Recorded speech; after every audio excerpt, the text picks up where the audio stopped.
दर्शक बंधु social media द्वारा सबुकिछि खबर आपण माने पाई पारुथिबे।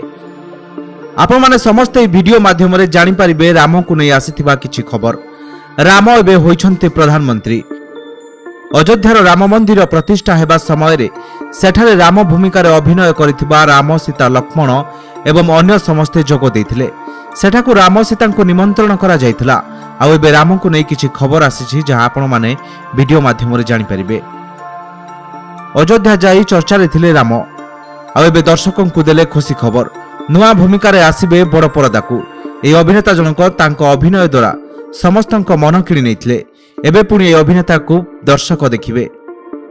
लोक माने जहाकु राम भूमिका रे देखिथिले से एबे पर्दा को आसीबे नुआ रूप रे। एबे नुआ गेटअप रे आसीबे राम। तांकर एभली भूमिका को केही देखि नथिबे। अरुण गोविल हेउछन्ते एक प्रसिद्ध व्यक्ति। से हेउछन्ते जणे प्रसिद्ध चेहरा। तांको लोक माने राम बोली डाकी थांती। 80 दशक रे होतबा सबुठारु प्रसिद्ध शो रामायण रो अभिनेता अरुण गोविल भगवान राम को भूमिका रे अभिनय करथिले। सेही अभिनय पई चर्चा रे थिले। आ एबे समस्तन को खुशी खबर दैछन्ती।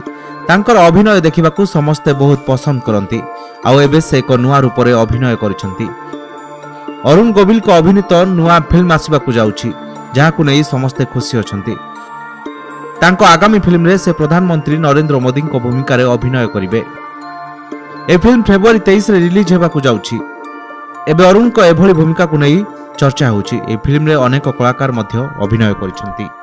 Bureau report, Kalinga today live.